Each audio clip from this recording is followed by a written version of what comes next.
Salut à toi, cher investisseur frontalier en Suisse et bienvenue dans cette nouvelle vidéo. Est-ce que faire de l'achat-revente dans l'immobilier, c'est une bonne solution, c'est un bon investissement actuellement? Eh bien, c'est le sujet de cette nouvelle vidéo, mais avant de continuer, eh bien, je t'invite à t'abonner en cliquant sur le bouton s'abonner juste en dessous de cette vidéo, puisque ça te permettra d'être sûr de recevoir les prochaines vidéos sur comment investir ton argent que tu as gagné durement en Suisse et pour eh bien, gagner encore plus d'argent.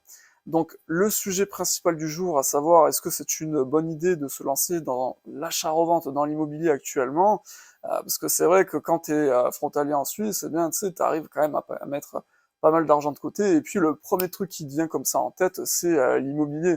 Donc c'est vrai que tu t'es intéressé à la location, mais bon, t'as peut-être pas forcément envie de te faire chier avec les locataires et tout, et donc c'est vrai que bah il te reste l'achat-revente. Et l'achat-revente, franchement, je pense que c'est vraiment une très bonne idée, puisque bah, acheter un bien, puis le revendre, enfin le rénover, etc., et puis le revendre plus cher, franchement, ça c'est vraiment un truc qui fonctionne pas mal, surtout bah, dans la région, parce que tu as vu, il y a énormément de frontaliers, il y a énormément de gens qui ont de l'argent, hein, si tu vis proche de la frontière suisse, en Haute-Savoie, dans l'Ain, etc. Donc ça peut être une bonne idée, mais il y a quand même un énorme et gros problème actuellement, bah, tu l'as vu, ce sont les taux d'endettement, donc les taux en banque. Et ça, franchement, c'est un énorme problème, mais je vais te raconter pourquoi. Parce que bah, c'est tout simple, ok, tu vas pouvoir peut-être acheter parce que tu as peut-être des sous de côté, etc. Et puis, et en fait, même tu as intérêt à avoir des sous de côté parce que bah, c'est justement le problème, c'est que bah, les banques prêtent quasiment plus. C'est assez catastrophique, pardon, parce que bah, tu regardes, même aux États-Unis, le marché de l'immobilier commence à s'effondrer. Euh, En Chine, c'est pareil. En France, c'est pareil. Il y a beaucoup moins de ventes. Tu te renseignes un petit peu, tu vas chez n'importe quel notaire, bah, tous ils vont te dire ah ouais, franchement, ça a bien ralenti. Même ici, dans des régions qui sont françaises et frontalières avec la Suisse. Donc, pour moi, c'est vraiment pas une bonne solution ben, de se lancer dans ce type d'affaires. Et je pense que bah, l'idéal, ce serait que les taux redescendent. Alors, je suis pas expert, je suis pas devin, je veux dire. Je sais pas quand est-ce que les taux redescendront. Après, tu peux te faire aussi une petite opinion en regardant un peu dans le passé, puisque dans le passé, les taux ont déjà grimpé en flèche, hein. Tu regardes par exemple dans les années 2005-2006, les taux ils étaient dans les 5-6%. Et bah, il y a eu ce qu'il y a eu, il y a eu une crise, et puis après les taux sont redescendus. Donc c'est pareil pour tous les styles de promesses, ouais, les taux vont redescendre bientôt, il faut attendre 2024-2025. Ouais, peut-être, mais en attendant, on sait pas. Et ce qu'on sait par contre, c'est que les taux sont super chers et que ça ralentit le marché. Donc effectivement, si tu vas acheter ton bien, que tu vas le faire retaper et tout, bon bah très bien. Maintenant, la question que je te pose, c'est est-ce que tu vas réussir à le revendre?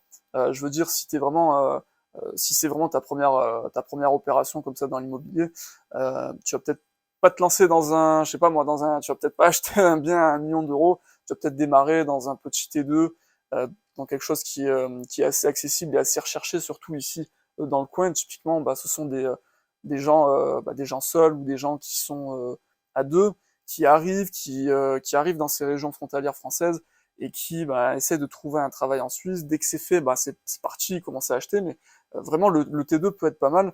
Le problème c'est que, encore une fois, est-ce que tu vas réussir à le revendre? Je trouve ça quand même assez risqué. Certains arrivent, mais je trouve ça assez risqué, et il y a d'autres investissements qui sont beaucoup moins risqués, beaucoup moins risqués que ce qu'on le pense. Je pense notamment eh bien, à la bourse, à investir dans les entreprises, et parce que bah, effectivement, si les taux continuent de grimper ou se maintiennent et que l'économie ralentit, à un moment donné, ça va se péter la gueule, et là, tu vas pouvoir vraiment acheter des actions à pas cher, surtout si tu as le compte vraiment qui est bien rempli. Et ça, je pense que c'est vraiment, c'est même sûr que c'est une bonne idée, quoi. On achète quand c'est pas cher.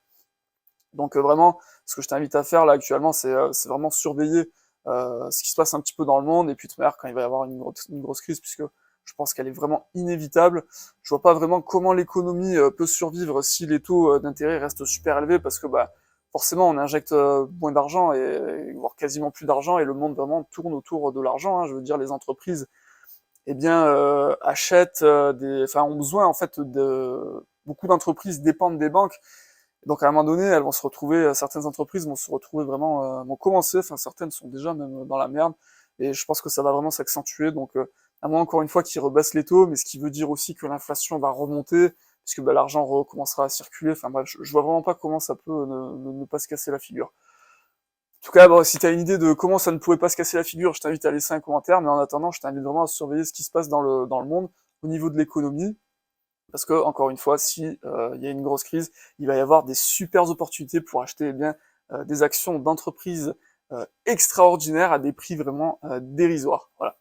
Merci d'avoir regardé cette vidéo, et puis encore une fois, je t'invite à t'abonner si tu veux être sûr de ne pas manquer les prochaines vidéos sur comment investir ton argent que tu as gagné durement en Suisse pour gagner encore plus d'argent.